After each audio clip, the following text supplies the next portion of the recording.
कहानी का पूरा आनंद लेने के लिए कहानी के पिछले भागों को सुनना ना भूलें। कहानी के पिछले भाग का लिंक आपको नीचे कमेंट बॉक्स और डिस्क्रिप्शन बॉक्स में मिलेगा। तो चलिए आगे की कहानी शुरू करते हैं। जय श्री कृष्ण, जय श्री राधे, ओम नमः शिवाय, जय माता दी। समर ने अपनी माँ का मजाक उड़ाते हुए कहा कि साफ सफाई और खाना बनाना। और ये सुनकर विनीता की सास हीरा देवी, अनिकेत, पाखी और समर सभी जोर जोर से हंसने लगे। अपनों से अपना ही इतनी बुरी तरह से मजाक उड़ता देख कर विनीता का दिल छलनी हो गया और वो वहां से रोते हुए किचन में चली गई और मुंह दबाकर जोर जोर से रोने लगी। उसे यकीन ही नहीं हो रहा था कि उसके बच्चे, उसका पति, उसकी सास, जिसके लिए उसने अपनी जिंदगी के 20 साल सेवा करके गुजार दिए, वो लोग उसे इतना गया गुजरा समझते हैं। सब खाना खाकर अपने अपने कमरे में जाकर सो चुके थे, पर विनीता अभी भी किचन के कोने में बैठकर अपने आंसुओं को पोंछ रही थी और बार बार खुद को ही समझा रही थी कि सब कुछ ठीक हो जाएगा। लेकिन ये बात उसका दिल भी जानता था कि अगर गलत को उसी वक्त नहीं रोका जाए तो वो फिर आगे बढ़ता ही जाता है, रुकता नहीं है। किचन का सारा काम खत्म करके विनीता बिना कुछ खाए ही जाकर अपने कमरे में लेट गई और सोचते सोचते सो गई। सुबह होते ही विनीता का सबके उठने से पहले उठकर अपनी रोज की भाग दौड़ चालू हो गई। पिछली रात क्या हुआ ये सब भूलकर विनीता हर बार एक नई उमंग के साथ सुबह उठती और अपने काम में लग जाती। कुछ देर में सब डाइनिंग टेबल पर आए और सबने खाना खाया और अपने अपने काम पर निकल गए। किसी को ऑफिस जाना था, तो किसी को कॉलेज, तो किसी को स्कूल और किसी को मंदिर। पर किसी ने भी विनीता की सूजी हुई आंखों की तरफ देखा तक नहीं, जो रात भर रोने की वजह से हुई थी। विनीता भी अपना सारा काम खत्म करके अपनी खिड़की के पास खड़ी हुई थी और बस यही सोच रही थी कि आखिर उसकी जिंदगी में इतना सब कुछ क्यों हो रहा है। फिर अचानक ही विनीता के दिमाग में आया कि वो कोशिश करे तो शायद वो इंग्लिश बोलना सीख सकती है। और फिर ऐसा सोचकर वो भागकर अपने बेटे समर के कमरे में गई, जहां पर उसकी बुक रखी हुई थी, जो कि पूरी की पूरी इंग्लिश में थी। विनीता ने पढ़ने की बहुत कोशिश की, पर समर की पढ़ाई कॉलेज की थी और विनीता ने 10वीं तक ही पढ़ाई की थी, वो भी हिंदी मीडियम से और सरकारी स्कूल से, वो भी पुराने के दौर की। इसीलिए आजकल ही एडवांस इंग्लिश विनीता की समझ के बाहर थी। उसने सोचा कि वो अपनी बेटी की पाखी की बुक पढ़ सकती है, क्योंकि वो अभी इतनी हाई फाई इंग्लिश नहीं पढ़ती होगी। ये सोचकर विनीता भागकर पाखी के कमरे में गई और उसकी बुक खोलकर इंग्लिश पढ़ने की कोशिश करने लगी। थोड़ा बहुत तो विनीता ने पढ़ा, पर अभी भी कुछ इंग्लिश के वर्ड्स ऐसे थे जिन्हें बोलते भी विनीता से नहीं बन रहा था। तभी विनीता की नज़र सामने रखी हिंदी की बुक पर गई और उसने इंग्लिश की बुक को छोड़कर झट से हिंदी की बुक उठाई और उसे खोलकर पढ़ने लगी। हिंदी तो विनीता ऐसे पढ़ रही थी जैसे कि उससे तेज तो हिंदी कोई पढ़ ही नहीं सकता। एकदम सही सही उच्चारण के साथ हिंदी पढ़ते पढ़ते अचानक ही विनीता की आंखें नम हो गई और वो एकदम से शांत हो गई और सोचने लगी कि कितनी अजीब बात है। हमारे जमाने में तो कोई अगर हिंदी का सही उच्चारण भी पढ़ लेता था तो उसे बहुत ही होशियार बच्चा समझा जाता था, और अब के जमाने में अगर किसी से ढंग से इंग्लिश बोलते ना बने तो उसे सीधा अनपढ़ ही घोषित कर दिया जाता है। पर भगवान की कृपा से अभी भी खैर है कि कम से कम ये लोग हिंदी को हिंदी में ही पढ़ते हैं। विनीता अपना बचपन याद कर ही रही थी कि हीरा देवी ने उसे आवाज लगाई और चाय देने के लिए कहा, और एक बार फिर विनीता अपने दर्द पर खुलकर रो भी नहीं पाई और भागकर दूसरों की सेवा में लग गई। शाम हो चली थी और विनीता फिर से रात के खाने की के लिए किचन में घुस गई। समर अपने दोस्त के बर्थडे पार्टी में गया हुआ था और पाखी अपने मनपसंद का कार्टून देख रही थी। अनिकेत सोफे पर बैठकर शांति से समाचार सुन रहा था और विनीता की सास कुर्सी पर बैठकर राम नाम का जाप कर रही थी। अचानक ही अनिकेत का फोन बजा, जो कमरे के दूसरी तरफ चार्ज पर लगा हुआ था। उसे लेने के लिए जल्दी ही अनिकेत उठकर जाने लगा। तभी विनीता भी किचन से हाथ में गरम सब्जी का भिगोना लेकर निकली और इसी जल्दबाजी में दोनों ने एक दूसरे को देखा नहीं और आपस में टकरा गए, जिससे विनीता के हाथ से गरम सब्जी का भिगोना अनिकेत के ऊपर गिर गया। ये देखकर विनीता बहुत डर गई और अनिकेत उतना ही ज्यादा नाराज। अंधी हो क्या? देखकर नहीं चल सकती? और इतनी स्पीड में कहाँ भागकर जा रही थी? आराम से नहीं चल सकती? ये डाइनिंग टेबल कहीं भागकर चला जाता? ब्लडी फूल कहीं की। ये शब्द सुनते ही पाकी ने कहा कि पापा, मम्मी को कुछ इंग्लिश में बोलने से पहले सोच तो लिया करिए कि उन्हें इसका मतलब भी पता भी है या नहीं। हाँ, मुझे इतनी इंग्लिश आती है और मुझे इसका मतलब भी पता है। अच्छा बताओ जरा। ब्लडी फूल का मतलब गंदा फूल होता है। विनीता का जवाब सुनकर अनिकेत और पाखी एक साथ जोर से ठाके लगाकर हंसने लगे। उनको हंसता हुआ देखकर हीरा देवी भी हंसने लगी। हालांकि ब्लडी फूल का मतलब हीरा देवी को भी नहीं पता था, क्योंकि उन्हें भी इंग्लिश कहाँ आती थी। पर विनीता को नीचा दिखाने के लिए वो भी इस रेस का हिस्सा बन गई। अनिकेत ने हंसते हुए कहा कि गंदा फूल कैसे हुआ, इसका मतलब। विनीता इतना तो जान गई थी कि शायद उसने गलत मतलब बता दिया है, पर अपनी बात तो वो भी सबके सामने रखना चाहती थी। इसीलिए उसने कहा कि मैंने पढ़ा था, ब्लडी मतलब गंदा और फूल मतलब फूल। ये सुनकर तो अनिकेत और पाखी और जोर जोर से हंसने लगे। इसका जो मतलब निकाला है तुमने, वो एक मूर्ख ही निकाल सकता है, और जो कि तुम हो। और जैसा कि मैंने इंग्लिश में तुम्हें कहा, ब्लडी फूल। और हंसते हुए वहाँ से अपना फ़ोन लेने चला गया और पाखी वापस से अपना कार्टून देखने लगी। विनीता को एक बार फिर अपनों के द्वारा बहुत आघात पहुंचा था और वो चुपचाप किचन में जाकर फिर रोने लगी और खुद को उसने 2 से 3 थप्पड़ मारे और खुद से ही कहने लगी कि जब इंग्लिश नहीं आती तो नहीं आती ना, क्या जरूरत थी मुझे वहाँ पर 30 मार खान बनने की। एक बार फिर सबके सामने मैंने खुद का मजाक बना लिया, इसीलिए फिर सब मेरा मजाक बनाते हैं। मैं हुई वो ब्लडी फूल, अनपढ़ गवार मूर्ख। अंदर किचन में बैठकर विनीता खुद को कोसने लगी। जो भी उसके साथ अभी हुआ था उसके लिए, और बाहर कुर्सी पर बैठी हीरा देवी मन ही मन सोचने लगी कि चलो अच्छा हुआ इस विनीता के चक्कर में मुझे भी ब्लडी फूल का मतलब पता चल गया, वरना मेरे बेटे और उसके बच्चों का कोई भरोसा नहीं है। ये कब मुझ पर चढ़ पड़े और मेरा भी विनीता की तरह हाल कर दे। क्योंकि जो पति अपनी पत्नी को और जो बच्चे अपनी सगी माँ को नीचा दिखाने में पीछे नहीं हटते, वो तो मुझे 1 मिनट में ही धूल चटा देंगे, और फिर ये विनीता भी इनके साथ मजे लेकर मेरा मजाक उड़ाएगी, जैसा कि मैं इसके साथ करती हूँ। हे भगवान, तूने ये क्या आफत बनाई है। अरे सिर्फ अंग्रेजों के बारे में ही सोचकर ये अंग्रेजी बनानी थी ना।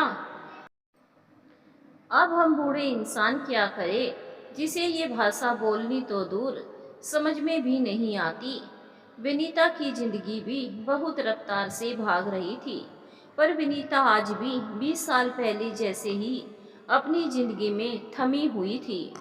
लेकिन आज विनीता बहुत खुश थी, क्योंकि आज समर का जन्मदिन था, और बच्चों के जन्मदिन में तो सबसे ज़्यादा एक माँ ही खुश होती है, क्योंकि आज के ही दिन वो अपनी कोख से अपने अंश को जन्म देती है। विनीता हर बीती रात की बात को भूलकर हर सुबह एक नई उम्मीद और खुशी के साथ उठती थी। विनीता जल्दी ही उठकर अपना सारा काम खत्म करके मंदिर में भगवान को प्रसाद चढ़ाकर सभी को बड़े प्रेम और खुशी से प्रसाद बांटकर सभी गरीबों को थोड़ा बहुत दान देकर घर वापस लौटने लगी कि तभी विनीता को अचानक पीछे से पंडित जी ने आवाज दी। विनीता तुरंत पंडित जी के पास गई। तब पंडित जी ने कहा कि तुम्हारा बेटा तुम्हारे साथ नहीं आया भगवान से आशीर्वाद लेने। आज तो उसकी जिंदगी का सबसे बड़ा दिन है। आज तो उसे मंदिर आना ही चाहिए। जो दान पुण्य तुम कर रही हो ये अगर तुम अपने बेटे से करवाती तो ज्यादा अच्छा होता। पंडित जी की बात सुनकर विनीता एकदम से खामोश जो हो गई। वो सोच ही नहीं पा रही थी कि अब वो अपने ही बेटे के जन्मदिन पर उसके बारे में सच कैसे बताए, पर कुछ तो जवाब विनीता को देना ही था। इसीलिए विनीता ने बात को संभालते हुए कहा कि वो क्या ना पंडित जी, कल रात भर उसके जन्मदिन पर उसे फोन आते रहे उसके दोस्तों के, तो वो अच्छे से सो नहीं पाया और फिर मंदिर तो सुबह ही आना होता है, इसीलिए वो आ नहीं पाया। बेटा, मंदिर तो शाम को भी आ सकता है, ऐसा कोई जरूरी नहीं कि आप सुबह ही आओ। भगवान की भक्ति एक भक्त कभी भी कर सकता है, इसके लिए कोई वक्त नहीं होता है। विनीता ने फिर बात संभालते हुए कुछ कहने की कोशिश की तो मंदिर में ही खड़ी एक औरत ने कहा कि हाँ, आप सही कह रहे हैं, पर आप तो जानते हैं पंडित जी कि आजकल के बच्चे कहाँ पुराने रीति रिवाज को मानते हैं। आजकल सब मॉडर्न हो गए हैं ना, तो आजकल के बच्चे ये शाम को अपने दोस्तों के साथ रेस्टोरेंट जाकर पार्टी करना, केक काटना, नाचना गाना ये सभी करते हैं। उन्हें गरीबों को देने के लिए 10 रुपये नहीं होते हैं, पर हाँ 400 रुपये का केक मुंह में लगाकर पैसा बर्बाद करने के लिए पैसे जरूर होते हैं। उस औरत की बात सुनकर विनीता वहाँ से चुपचाप चली आई और पूरे रास्ते सोचती रही कि जो बात मैं अपने बेटे के बारे में नहीं कह पाई वो बात उस अनजान औरत ने कह दी। विनीता ये सब सोचते सोचते अपने घर पहुंच गई और उसने देखा कि समर कहीं रेडी होकर बाहर जा रहा है। तभी विनीता ने अपने बेटे को जन्मदिन विश करते हुए कहा कि जन्मदिन की ढेर सारी बधाई मेरे बेटे, तुम्हें जन्मदिन मुबारक हो। जिस पर समर ने तुरंत अपनी माँ से कहा कि क्या माँ, आप हर बार वही घिसा पिटा जन्मदिन विश कर देती हैं, थोड़ा तो अलग बोलो ना यार, आप तो पूरा मूड ही खराब कर देती है। अपने बेटे समर की बात सुनकर विनीता की आंखें नम तो हुई, पर विनीता ने अपने बच्चे के जन्मदिन के मौके पर एक आंसू भी गिराना सही नहीं समझा। तभी हीरा देवी वहां आई और उसने एक सांस में अपने पोते का जन्मदिन विश करते हुए कहा कि many many happy returns of the day my grandson. ये सुनकर समर, अनिकेत और पाकी साथ ही विनीता भी हैरान हो गई कि जिस औरत को इंग्लिश शब्द ढंग से बोलना नहीं आता उसने इतना बड़ा सेंटेंस कैसे बोल दिया। पर जो भी हो, अपनी दादी के मुंह से ये सुनकर समर खुशी से झूम उठा और उसने तुरंत अपनी दादी को गले से लगा लिया और कहा, ये हुई ना बात दादी, एक तरफ जहां मेरी मम्मी ने मेरा मूड खराब कर दिया, वहीं आपने इतने अच्छे से विश करके मुझे बहुत ही ज़्यादा खुश कर दिया। अब तो मैं आपको भी अपनी बर्थडे पार्टी में लेकर जाऊंगा, क्योंकि अब आप वहां जाने लायक हैं। समर की बात सुनकर विनीता ने तुरंत कहा कि तू अपने जन्मदिन की पार्टी बाहर मना रहा है। हाँ मम्मी, मैं और मेरे सारे फ्रेंड्स बाहर जा रहे हैं पार्टी करने, जिस पर अब पापा पाकी के साथ दादी भी जाएगी मेरी पार्टी में। विनीता ने तुरंत कहा कि जब सब जा रहे हैं तो मैं क्यों नहीं, तो मुझे कैसे ले जाने के लिए ना बोल सकता है, मैं तेरी माँ हूँ। यही तो प्रॉब्लम है मम्मी कि आप मेरी माँ है और आपको ही इंग्लिश बोलना नहीं आता। कोई रिश्तेदार होती तो कोई इतना ध्यान भी नहीं देता आपको इंग्लिश पर। पर आप मेरी माँ है और आपको पता है पूरे कॉलेज में इंग्लिश के लिए मैं फेमस हूँ और मेरी ही माँ इंग्लिश में बात नहीं कर पाती। ये बात जब मेरे दोस्तों को पता चलेगी तो सोचिए मेरी कितनी इंसल्ट होगी सबके सामने। इसीलिए आप यहाँ घर पर ही रहिए, अपना काम करिए, हम सब पार्टी करके आते हैं। और इतना कहकर समर वहाँ से चला गया और फिर अनिकेत अपने ऑफिस और पाखी अपने स्कूल। विनीता अपने बेटे की बात सुनकर हक्की बक्की रह गई कि कोई बच्चा अपनी माँ के साथ ऐसे कैसे कर सकता है। क्या उसके लिए अपनी इज्जत ज्यादा प्यारी है अपनी माँ की खुशी से? जब एक औलाद पैदा होती है तब एक माँ ही उसे बोलना सिखाती है जिससे उसकी औलाद सारी दुनिया के सामने अपनी बात कह सके, ना कि इस दिन के लिए सिखाती है कि वही औलाद अपनी माँ का दिल छलनी छलनी कर दे। विनीता जितनी ही सुबह से खुश थी, समर के बर्ताव के बाद उतनी ही दुखी हो गई और वो चुपचाप जाकर किचन में अपने काम में लग गई। इधर हीरा देवी मन ही मन बहुत खुश हो रही थी कि अच्छा हुआ कि कल मैंने जाकर अपनी सहेली की पोती से ये इंग्लिश के कुछ शब्द सीख लिए थे और रात भर इसे रट्टा मार लिया था, वरना ये समर तो मुझे भी आज 4 बातें सुना देता सबके सामने, जैसे आज उसने अपनी माँ के बारे में कहा। आखिरी बार भी मैंने इसको विनीता की ही तरह जन्मदिन विश किया था तो इसने 4 बात सुनाई थी, साथ में मुझे अपनी पार्टी में भी लेकर नहीं गया था। इसीलिए इस बार मैंने पूरी तैयारी की थी और आज शाम को जब मैं पार्टी में जाऊंगी और ये विनीता बस किचन में रोटी बनाती रह जाएगी। दिल ढल गया और शाम होने लगी थी। अनिकेत आज ऑफिस से जल्दी आ गया था क्योंकि आज समर के जन्मदिन की पार्टी में उसे जाना था और पाखी भी अपने पापा के साथ अपने भाई की पार्टी के जाने के लिए तैयार हो चुकी थी। इधर हीरा देवी भी ढंग से तैयार हो गई थी और सब साथ मिलकर घर से निकल रहे थे और विनीता सबको जाता हुआ देख रही थी। विनीता सबसे कहना चाहती थी कि मुझे भी साथ जाना है, लेकिन वो जानती थी कि उसे कोई भी अपने साथ नहीं ले जाएगा। पर जाने से कुछ समय पहले हीरा देवी को विनीता का ऐसा दरवाजे के पीछे से सबको जाते हुए देखना बड़ा अजीब लगा और उससे रहा नहीं गया और वो विनीता के पास गई। उसने विनीता से कहा कि मुझे पता है कि तेरा भी तेरे बच्चे के जन्मदिन में जाने का बहुत मन है, पर तू जा नहीं सकती। लेकिन मैं भी इसमें कुछ नहीं कर सकती हूँ, क्योंकि आखिरी बार जब मैंने भी समर को तेरी तरह जन्मदिन विश किया था तो उसने तेरे साथ साथ मेरा भी मजाक बनाया था और मुझे भी अपनी पार्टी में नहीं बुलाया था। इसीलिए इस बार मैंने अपनी पूरी तैयारी कर ली थी बेइज्जत ना होने की। अगली बार तू भी सीख लेना मेरी तरह, क्या पता तब वो तुझे अपने जन्मदिन की पार्टी में ले जाए। और फिर देख विनीता, ये सब तो बच्चों को अच्छे संस्कार देने से होता है। अब तूने अपने बच्चों को क्या संस्कार दिए हैं ये तो अब तू ही जान, क्योंकि आज जो भी तेरा बेटा तेरे साथ कर रहा है ये तेरे संस्कार हैं। आज मेरा बेटा मेरे लिए जो करता है ये मेरे दिए हुए संस्कार है।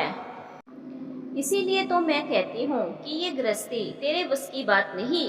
2 बच्चे पैदा करने के बाद भी तू अभी भी वैसी की वैसी ही है जैसी तू 20 साल पहले थी। हीरा देवी ने अपना काम तो कर दिया था और मटकते हुए अपने पोते समर की पार्टी में चली गई और साथ ही अनिकेत और पाखी भी चली गई। पर जाते जाते किसी को भी विनीता का ख्याल नहीं आया। विनीता अपनी सास को तो जवाब नहीं दे पाई, पर वो उनके जाने के बाद खुद से ही बात करने लगी कि संस्कार क्या अकेली माँ देती है बच्चों को? क्या एक पिता के कोई गुण बच्चे में नहीं जाते हैं? अगर बेटा अच्छा निकल जाए तो पिता का नाम होता है और अगर वही बेटा नालायक निकल जाते तो सारा इल्जाम माँ के सिर क्यों आ जाता है। अरे मैं तो क्या, दुनिया की कोई भी माँ अपने बच्चे को गलत रास्ते पर जाना नहीं सिखाएगी, क्योंकि वो उसकी माँ है। उसने 9 महीने बच्चे को अपनी कोख में रखकर असहनीय पीड़ा को सहन करके उसे जन्म दिया है, तो फिर हर बार बच्चे के गलत होने पर सारी उंगलियां माँ पर क्यों उठती हैं। क्यों मेरी सास को अपने बेटे की गलती नहीं दिखाई देती कि आज अगर मेरे बच्चे मेरे साथ ऐसा बर्ताव करते हैं तो उसके पीछे उनके बेटे का ही कसूर है, और मेरे बच्चों में अगर इंग्लिश का कीड़ा घुसा है तो वो भी इनके ही बेटे की वजह से, क्योंकि ये अपने अच्छे संस्कार के चलते अपने बेटे को विदेश भेज दिया, और जब बच्चा वापस लौट कर आया तो अपने देश की संस्कृति को ही भूल गया। इसी वजह से पहले वो और अब हमारे बच्चे, और फिर न जाने ये सिलसिला कहाँ तक जाएगा। एक पिता का फर्ज बच्चे को इंग्लिश सिखाना काफ़ी नहीं होता है, बल्कि उसे अच्छे संस्कार सिखाना होता है, जिससे उसका बेटा जिंदगी में न सिर्फ अपनी माँ की बल्कि दूसरे की माँ बहन को भी इज्जत और सम्मान दे सके। पर मेरे पति ने तो हमारे बच्चे को बस इंग्लिश का कीड़ा बनाकर रख दिया है। विनीता देर रात तक जग कर सबके घर वापस आने का इंतजार करती रही, पर कोई भी घर नहीं आया। इंतजार करते करते विनीता की आंख लग गई, और जब अचानक ही उसके घर की घंटी बजी तो वो एकदम से उठकर खड़ी हो गई। विनीता भागकर दरवाजा खोलने गई और उसने देखा कि अनिकेत बहुत गुस्से में था और समर अपने होश में नहीं था। हीरा देवी का मुंह बना हुआ था और पाखी बहुत ही डरी हुई लग रही थी। विनीता को कुछ समझ नहीं आया कि जब सब गए थे तो बहुत खुश थे, फिर अचानक से सबके चेहरे ऐसे कैसे हो गए। विनीता की हिम्मत किसी से भी कुछ पूछने की नहीं हुई, क्योंकि अनिकेत का गुस्सा उसके चेहरे से साफ दिखाई दे रहा था। अनिकेत ने समर को पकड़कर सोफे पर लेटा दिया और खुद भी गुस्से से सोफे में लेट गया। विनीता अपने बेटे की ऐसी हालत देखकर बहुत घबरा गई और उसने डरते हुए ही पर अनिकेत से पूछा कि समर को हुआ क्या है। हीरा देवी ने कहा, होना क्या है, जो संस्कार दिए हैं तूने वही तो सीखा है तेरे लड़के ने। विनीता समझ नहीं पाई कि समर की हालत के लिए अब विनीता कैसे जिम्मेदार हो गई। क्या बात है माँ जी, साफ साफ बोलिए ना।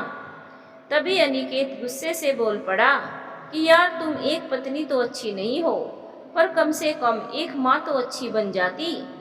अरे मेरी माँ को देखो, मेरी माँ को देखा है, वो सिर्फ एक अच्छी पत्नी ही नहीं थी बल्कि एक माँ भी कितनी अच्छी है। अरे तुम्हारे अंदर ये गुण नहीं है तो ना सही, पर कम से कम मेरी माँ को तो देखकर उनसे कुछ सीख लेती। मेरी माँ की छाया नहीं बन सकी, पर उनका 1% तो बन जाती। तुम्हारी लापरवाही की वजह से आज हमारा समर हमारे हाथों से निकल गया है। आज इसने अपने बर्थडे पार्टी में शराब पी है, और जब मुझे पता चला तो मैं इसे वहाँ से लाने की कोशिश करने लगा, जिस पर इस नालायक लड़के ने मुझे भी वहाँ सबके सामने धक्का मार दिया। इसकी तबीयत तो मैं कल सुबह ठीक करूँगा जब इसे होश आएगा, और तुम आज के बाद इस पर पूरा ध्यान दोगी। अब अगर इसने दोबारा से शराब को हाथ भी लगाया तो इसके साथ साथ तुम्हारी भी खैर नहीं। इतना कहकर अनिकेत वहाँ से अपने रूम में चला गया, और फिर पाखी और हीरा देवी भी। पर विनीता अपने बेटे को ऐसी हालत में छोड़कर नहीं जा सकती थी। अनिकेत ने जो कुछ भी कहा विनीता से वो विनीता ने सुना तो, पर अभी भी उसके मन में तकलीफ समर को लेकर हो रही थी कि उसका बेटा अपने जन्मदिन पर ही ऐसी हालत में है। विनीता को समझ नहीं आ रहा था कि वो क्या करे जिससे उसके बेटे का नशा कम हो जाए, पर फिर भी वो सारी रात अपने बेटे के सिर के पास बैठकर बहुत ही प्यार से उसके सिर पर अपने हाथ को फेरती रही और वो सो गई। अगली सुबह जब विनीता की नींद खुली तो उसने देखा कि उसका बेटा समर अभी भी उसकी गोद में सिर रखकर बहुत सुकून से सो रहा है और ये देखकर विनीता को बहुत सुकून मिल रहा था। वो धीरे से अपनी जगह से उठी और समर के लिए चाय बनाकर ले आई और फिर उसने धीरे से समर को उठाने की कोशिश की, पर समर था कि उसे अब तक कल रात का नशा उतर ही नहीं रहा था और वो अभी भी सोना चाहता था। इसीलिए विनीता ने उसे सोने दिया और उठकर नहाने के लिए अपने कमरे में चली गई।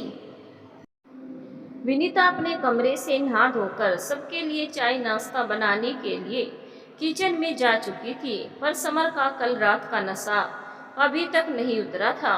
विनीता को समर के इस बर्ताव की चिंता तो बहुत थी, पर उसे कल रात के लिए थोड़ी खुशी भी थी, क्योंकि समर जब से बड़ा होने लगा था तो उसके पिता ने हमेशा ही अपने दोनों बच्चों को विनीता से दूर रखने की कोशिश की थी, जिसकी वजह से समर और पाखी दोनों ही इतनी छोटी उम्र में अपनी माँ की इज्जत और प्यार दोनों ही नहीं करते थे। पर कल रात जब विनीता ने अपनी गोद में समर को सुलाया, उसे तो अपना वही 5 साल का समर लग रहा था जिसे वो बचपन में अपनी गोद में सुलाया करती थी।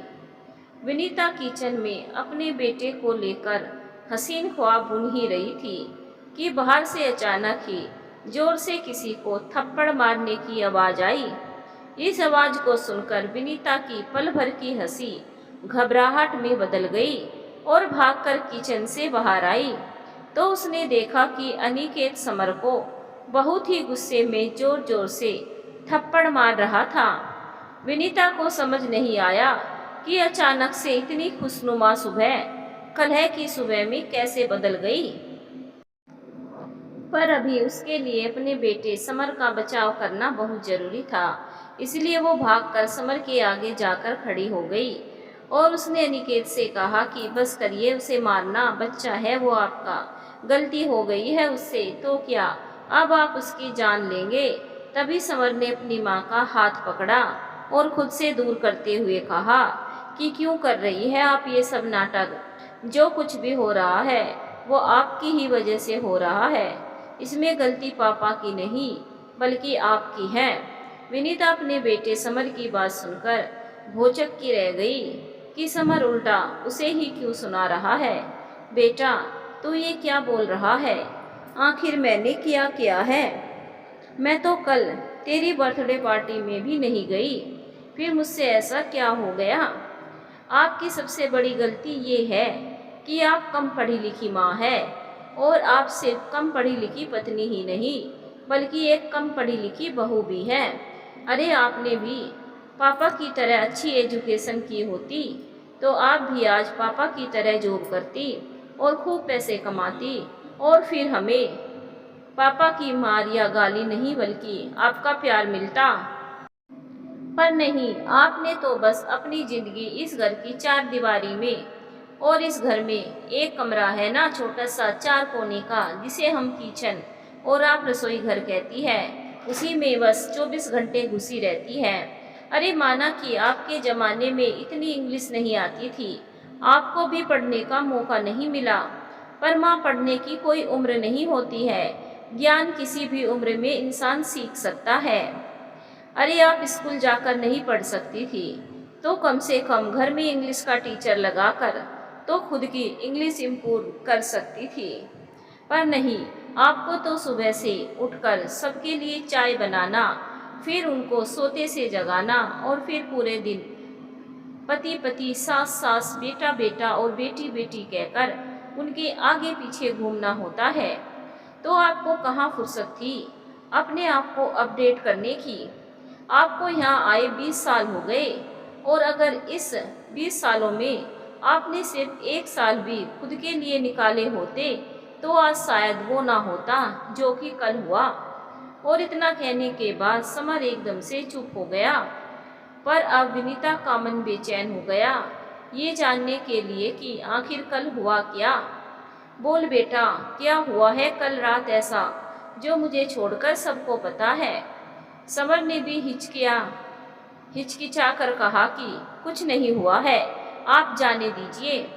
लेकिन अब विनीता समर के पीछे पड़ गई और उसने बार बार समर से एक ही सवाल किया, जिस पर समर ने तंग आकर गुस्से से कहा कि अरे मैं आपको अगर बता भी दूं कि कल रात को आपके पति और मेरे पिता मेरे ही दोस्त की माँ के साथ कपल डांस कर रहे थे, तो आप क्या ही कर लोगी?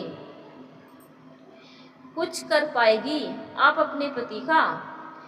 क्या आप भी मेरे दोस्त आकाश की मम्मी की तरह वन पीस ड्रेस पहनकर अपने पति और मेरे पापा को रिझा पाएगी?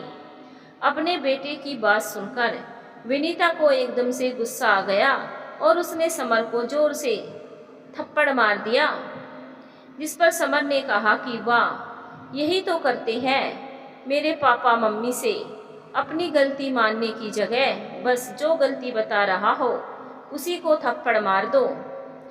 तुझे होश भी है कि तू गुस्से में क्या बोले जा रहे हैं, वो भी अपने पापा के बारे में, अपनी माँ के सामने। अच्छा पापा अपने जवान बेटे के सामने और अपनी पत्नी के पीठ पीछे ये सब कुछ कर सकते हैं और मैं बोल भी नहीं सकता हूँ। समर की बात सुनकर अनिकेत को फिर समर के ऊपर बहुत गुस्सा आया और उसने समर को एक थप्पड़ और जोर से मारा। आप पूछ रही थी ना कि कल रात को क्या हुआ था, तो यही हुआ है।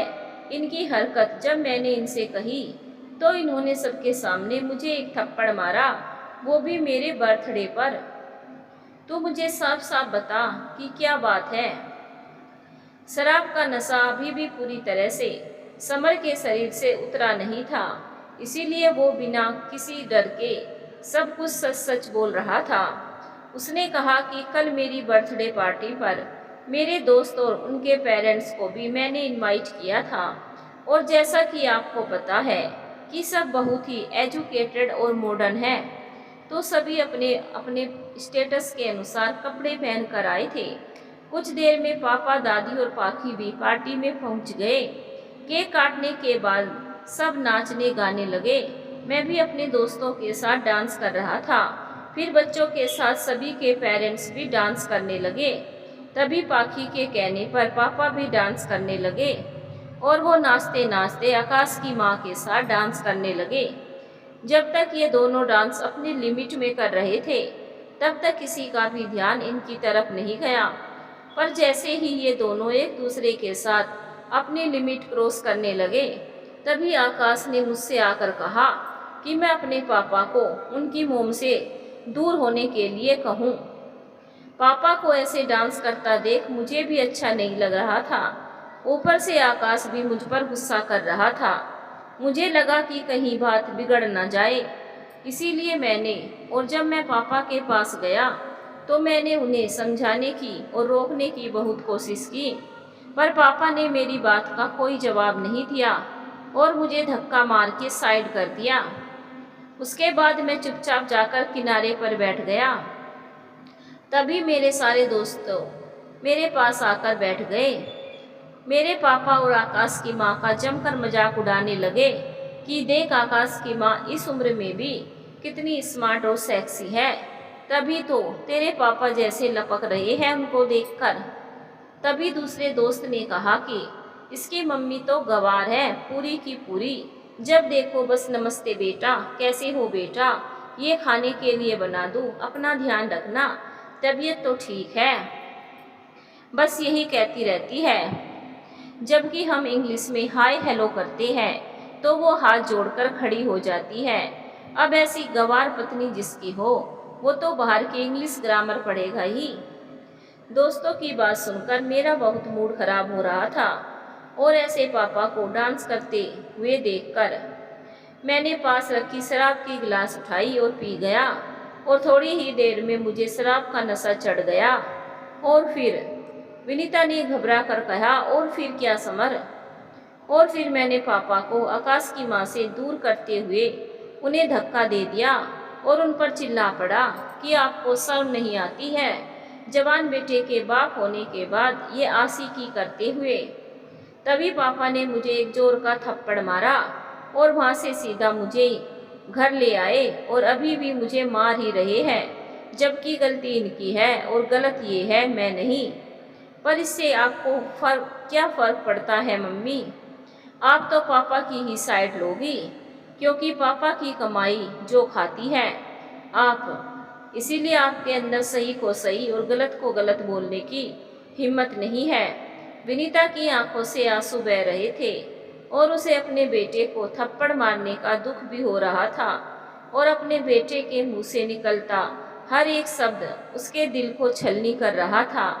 ऐसा नहीं है बेटा, ऐसा ही है मम्मी, आपके अंदर हिम्मत नहीं है, वरना जिस दिन से मैंने अपना होश संभाला है आपका इस घर में तिरस्कार ही देखा है, कभी पापा के द्वारा तो कभी दादी से, पर आपने आज तक पापा से पलटकर एक शब्द नहीं कहा, क्योंकि अगर आपने पापा से कुछ कहा तो फिर आप कहाँ जाएगी, कहाँ रहेगी, क्या खाएगी, अपने शौक कैसे पूरे करेगी?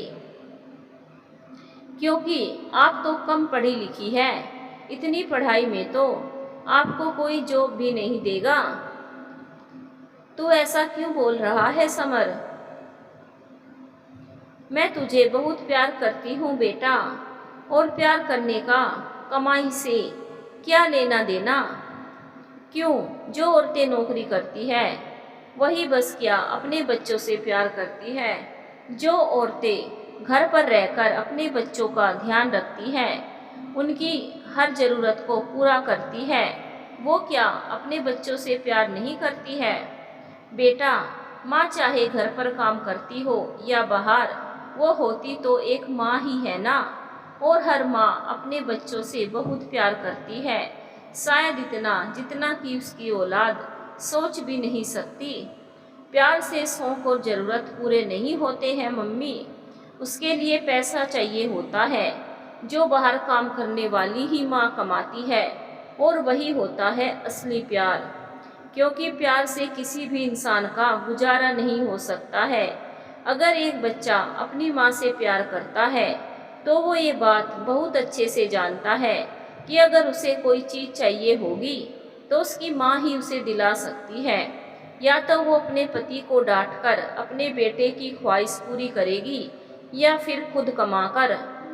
पर आप तो दोनों में ही फेल है ना। आप पापा से मेरे लिए लड़ सकती है और ना खुद कमा सकती है, तो बताइए क्या करूं? फिर मैं आपके प्यार का अचार भी तो नहीं डाला जा सकता है, वरना उसी को बेचकर अपनी ज़रूरत और शौक पूरे कर लेता। आप ये बात माने या ना माने, पर एक औलाद के लिए उसके माँ बाप तब तक ही अच्छे और प्यारे होते हैं जब तक कि वो उसकी ज़रूरत और शौक पूरे कर रहे होते हैं। जिस दिन वो ये करना बंद कर देंगे, उसी दिन से हर औलाद भी अपने माँ बाप को इज्जत और प्यार करना छोड़ देगी। और इतना कहकर फिर समर वहाँ से अपने कमरे में चला गया। विनीता ने तुरंत अपने अनिकेत की तरफ देखा तो अनिकेत ने घूरकर विनीता को देखा और फिर वो भी वहाँ से अपने कमरे में चला गया। लेकिन आज विनीता अपनी सास के सामने चुप रहने वाली नहीं थी और उसने जाकर अपनी सास से कहा कि आपको तो सब पता था ना माँ जी, आप जानती थी ना कि जो कुछ भी अनिकेत ने वहाँ किया है, तो फिर आपने मुझे घर आकर कुछ बताया क्यों नहीं? और आपके ही सामने अनिकेत उस औरत के साथ ऐसे अश्लील डांस कर रहे थे ना, तो फिर आपने उन्हें रोका क्यों नहीं? क्यों अपने बेटे को उसकी पत्नी की याद नहीं दिलाई? क्यों चुपचाप मूर्ति बनकर तमाशा देखती रही? तब कहाँ गए थे आपके संस्कार जो आपने कल समर की पार्टी में जाने से पहले मुझे बताए थे? क्यों अपनी कम पढ़ी लिखी बहू के लिए कुछ नहीं किया? क्यों? क्योंकि तू कम पढ़ी लिखी है इसीलिए। अरे मेरे बेटे ने कुछ गलत नहीं किया है। अरे वो भी तो एक मर्द है और हर मर्द को अपनी पसंद की औरत को चुनने का अधिकार है। अब उसके पिता को तो ये बात समझ नहीं आई और तेरी जैसी गवार को उसके सिर मढ़ दिया और दूसरी शादी के लिए भी अनुमति नहीं दी। पर वो भी कहाँ तक अपनी इच्छाओं का गला घोंटता। उसे भी एक पढ़ी लिखी और मॉडर्न लड़की चाहिए थी जो उसके लेवल की हो। और जब उस आकाश की माँ ने उसे वो सब दिखा तो 2 पल के लिए वो अपना मन बहलाने लगा। तो इसमें गलत ही क्या है? और कौन सा वो उससे शादी करने चला जा रहा था? बस थोड़ा कमर ही ना हिलाई थी उसके साथ। अरे मेरे बच्चों को 2 पल भी खुश रहने का अधिकार नहीं है क्या? और फिर सच कहूँ तो मेरी भी बड़ी चाहत थी कि मेरी बहू मॉडर्न हो, पटर पटर इंग्लिश बोलती हो और वो मुझे भी इंग्लिश बोलना सिखाए। मैं भी उसे लेकर पूरे मोहल्ले में घूमूं और लोगों के बीच मेरा नाम हो कि देखो हीरा देवी की बहू कम पढ़ी लिखी बहू नहीं बल्कि मॉडर्न बहू है। पर मेरी और मेरे बेटे की ऐसी किस्मत कहाँ? हमें तो तू मिली जो मेरे बेटे के लिए कम पढ़ी लिखी पत्नी और मेरे लिए कम पढ़ी लिखी बहू है। ना उसे खुश रख पाई और ना ही मुझे। और आई है मुझे संस्कार की दुहाई देने, चल हट मेरे रास्ते से। और फिर इतना कहकर हीरा देवी वहाँ से खुद कमर हिलाकर पूजा घर की तरफ चली गई और विनीता चुपचाप अपनी सास की बात को सुनकर हैरान खड़ी रही। हीरा देवी की बात सुनकर विनीता की तो जैसे जान ही सूख गई। एक मर्द अगर अपना मन बहलाने के लिए गैर औरत का हाथ थाम लेता है तो इसमें गलत क्या है? जबकि ये बात बोलने वाली खुद एक औरत ही है। किसी ने सच ही कहा है कि एक औरत ही दूसरी औरत की दुश्मन होती है। लोग मर्दों को तो यूं ही बदनाम करते हैं। अरे जिस माँ को अपने बेटे को सही और गलत के बीच का फर्क समझाना चाहिए वही माँ अपने बेटे को गलत रास्ते पे जाने में मदद कर रही है। ये बात क्यों नहीं समझ रही है कि ये अपनी बहू को नीचा दिखाते दिखाते अपने बेटे की जिंदगी को मुश्किल में डाल रही है। पर जो मेरे पति ने किया उसका क्या? आज चाहे भले ही समर की बात मेरे दिल के 1000 टुकड़े कर गई हो, पर उसकी एक एक बात मुझे सच लग रही है कि अगर मैं अपने पति की सच्चाई जान भी गई हूँ तो मैं उनका क्या बिगाड़ सकती हूँ? क्या कर लिया मैंने? एक सवाल तक अपने पति से नहीं पूछ पाई कि आखिर उन्होंने ऐसा किया क्यों? अपनी पत्नी के होते हुए उन्होंने कैसे किसी गैर औरत के साथ ऐसा सोचा भी? कैसे उनका हाथ किसी गैर औरत की कमर तक पहुंच गया? क्या एक औरत की सादगी दूसरी औरत का इंग्लिश बोलना, छोटे कपड़े पहनकर अपना अंग प्रदर्शन करने के सामने छोटी हो जाती है? क्या अगर किसी की पत्नी दूसरी औरतों की तरह अपने संस्कारों को ना छोड़कर अपनी मर्यादा में रहना चाहती हो तो वो औरत गवार हो जाएगी? क्या एक औरत इंग्लिश में बात ना करके हिंदी में भजन गाएगी तो वो अनपढ़ कहलाएगी? नहीं, ये छोटे लोगों की छोटी सोच है। और अब मैं अनिकेत से अपने सवालों के जवाब लेकर रहूंगी। मुझे आज उनसे बात करनी ही होगी। आज जानना ही होगा कि क्या इतने सालों में एक बार भी उनका दिल मेरे नाम से नहीं धड़का? क्या इतने सालों में एक बार ही सही उन्हें मुझसे एक पल के लिए भी प्रेम नहीं हुआ? विनीता के अंदर अब थोड़ा साहस आया था, इसीलिए वो सीधा अपने कमरे में गई। कमरे में जाते ही जैसे उसने अनिकेत की गुस्से से बड़ी बड़ी आंखें देखी, उसका आधा साहस वहीं खत्म हो गया। पर फिर भी बचा कुचा साहस लेकर विनीता अनिकेत से बात करने गई। उसने अनिकेत से बहुत गुस्से से और चीखकर बात करने की कोशिश की, पर विनीता की अनिकेत के सामने बिल्कुल भी आवाज़ नहीं निकल पा रही थी। पर फिर भी उसने हिम्मत करके बड़ी ही दबी आवाज़ में बोला कि समर, ये सब क्या कह रहा था आपके बारे में? अनिकेत ने गुस्से से कहा कि क्या कह रहा था? वो आप और उसके दोस्त आकाश की माँ आपस में क्या? आप दोनों डांस कर रहे थे एक दूसरे के साथ, तो डांस करना गलत है क्या?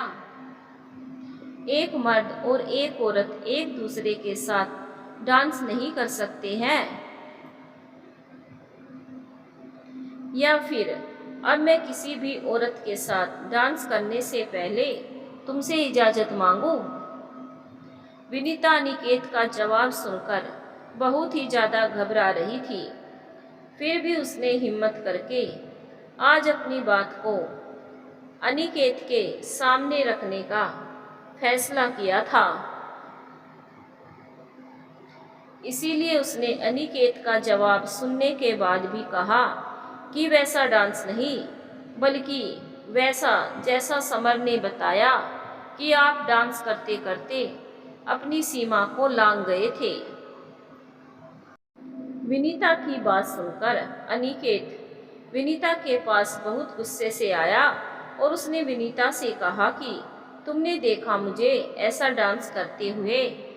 तुम थी वहाँ? तुम्हारे पास कोई फोटो है उस डांस की या वीडियो है?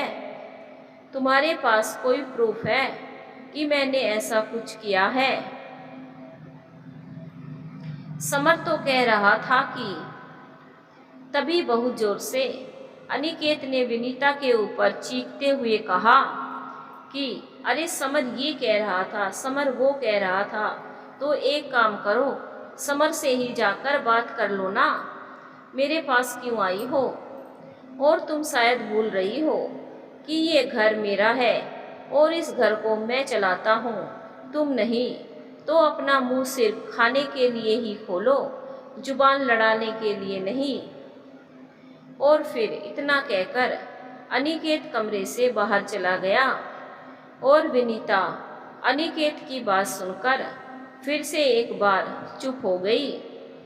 शायद अभी तक विनीता के अंदर की आग ज्वाला का रूप नहीं ले पाई थी, जिससे वो हिम्मत करके अपने पति, बच्चों और सास को सही लाइन पे ला सके।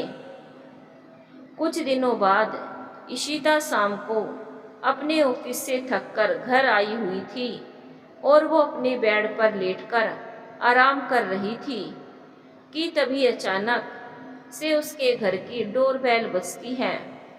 इशिता को थोड़ा अजीब भी लगता है कि इस वक्त उसके घर पर कौन आया होगा, क्योंकि इशिता ज़्यादा किसी के साथ मिलती जुलती भी नहीं थी। फिर कौन होगा जो उसके घर आया होगा?